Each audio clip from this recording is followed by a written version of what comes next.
ഇന്നൊരു പാൽപ്പൊടി കൊണ്ടുള്ള റെസിപ്പി ആട്ടോ. പാൽപ്പൊടി ഇതിന് മാത്രം ഇടുന്നതെന്ന് വെച്ചാൽ കഴിഞ്ഞ പ്രാവശ്യം നാട്ടിൽ നിന്ന് വന്നപ്പോൾ കൊണ്ടുവന്ന ഇതുവരെ ഒന്നും ഉണ്ടാക്കിയില്ല. അതാണെങ്കിൽ എക്സ്പയർ ആവാറായി. അപ്പം പിന്നെ എനിവേ നമ്മൾ ഉദ്ദേശിക്കുന്ന കാര്യങ്ങൾ ഗൂഗിൾ ട്രാൻസ്ലേറ്റ് ചെയ്യുമെന്ന് പറയുന്ന പോലെ ആണിപ്പോൾ എല്ലാം കാണുന്ന വീഡിയോസ് എല്ലാം പാൽപ്പൊടി കൊണ്ടുണ്ടാവും.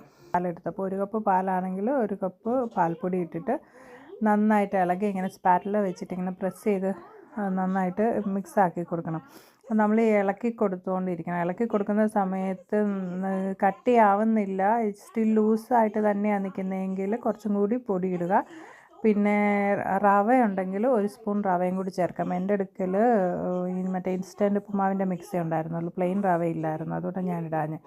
എന്നിട്ട് അത് നന്നായിട്ട് ചേർത്ത് ഇതിങ്ങനെ വറ്റി വരുമ്പോഴത്തേക്കിന് 2 സ്പൂൺ നെയ്യ് കൂടി ചേർത്ത് ഒന്നും കൂടി നന്നായിട്ട് ഇളക്കി ഈ പാത്രത്തിൽ നിന്ന് വിട്ട് വരുന്ന ഒരു ഭാഗം ഇപ്പോൾ കാണിച്ചില്ലേ, ആ ഭാഗമാകുമ്പോഴത്തേക്കിന് മീൻസ് ഒരു ഡോ പരുവത്തിലാകുമ്പോഴത്തേക്കിന് നമ്മളത് ഓഫ് ചെയ്തിട്ട് വേറൊരു പാത്രത്തിലോട്ട് മാറ്റി വെക്കണം. എന്നിട്ട് ആ പാത്രം കൈയോടെ നമ്മൾ സോപ്പ് ഒഴിച്ച് വയ്ക്കുകയാണെങ്കിൽ വൃത്തിയാക്കാൻ എളുപ്പമായിരിക്കും.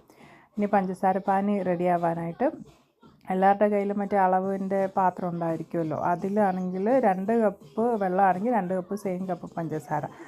അത് തിളച്ച് വരുന്നപ്പോഴത്തേക്കിന് ആ വീഡിയോയ്ക്കകത്ത് പുള്ളിക്കാരി കാണിച്ചത് 1 സ്പൂൺ പാൽ ഒഴിക്കാനായിട്ട് പഞ്ചസാര ലായനിയിൽ.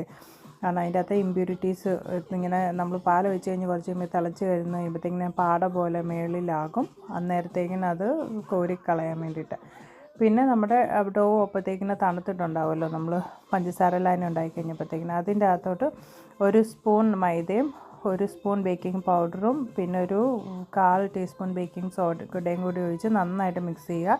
പിന്നെ അതിൻ്റെ അകത്തോട്ട് കുറച്ചൊരു ഡോവിൻ്റെ പരുവം കറക്റ്റാക്കാൻ വേണ്ടിയിട്ട് 1 സ്പൂൺ പാൽ ഒഴിച്ചിട്ട് ഇളക്കി നോക്കുക. എന്നിട്ടും അത് ശരിക്കും ആവുന്നില്ലെങ്കിൽ നമുക്ക് 1 സ്പൂൺ പാലും കൂടി ചേർക്കാവേ.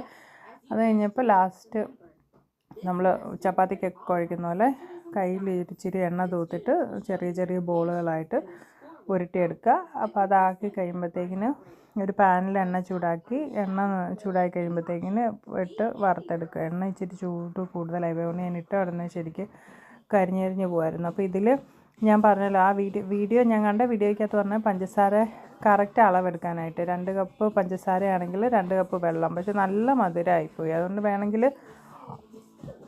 ഒരു 2 കപ്പ് പഞ്ചസാര എന്നുള്ളത് ചിലപ്പോൾ എനിക്ക് 2 കപ്പ് വെള്ളവും 1 കപ്പ് പഞ്ചസാര ഇട്ടിട്ട് നന്നായിട്ട് നമ്മൾ വറ്റിച്ചെടുത്താൽ മതി. ഒരു 12 മിനിറ്റ് പഞ്ചസാര ലായനി റെഡിയാക്കാനായിട്ട് 12 മിനിറ്റ് എടുക്കുന്നതെന്ന് പറഞ്ഞു. പിന്നെ നമ്മളിങ്ങനെ തൊട്ട് നോക്കുമ്പോഴത്തേക്കിന് കയ്യിലിങ്ങനെ ഒട്ടിപ്പിടിക്കണ്ട, ചെറുതായിട്ടൊരു ഇതുപോലെ പശ പോലെ തോന്നുന്ന ആ ഒരു പാകമാണ് പറയുന്നത്.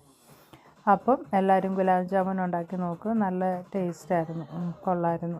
ഞാൻ ആദ്യമായിട്ടാണ് ട്രൈ ചെയ്യുന്നത്. നമ്മൾ ആദ്യമായിട്ട് ഉണ്ടാക്കുന്ന റെസിപ്പി ഷെയർ ചെയ്യാനാണ് എനിക്കിഷ്ടം. അതാകുമ്പം നിങ്ങൾക്ക് കാണുന്നവർക്കും ഞാൻ ചെയ്ത മിസ്റ്റേക്സ് എന്താണെന്ന് എനിക്ക് പറഞ്ഞു തരാനും പറ്റും, നമുക്ക് കാണുമ്പം മനസ്സിലാവുകയും ചെയ്യും. അപ്പോൾ ഓക്കെ, താങ്ക് യു.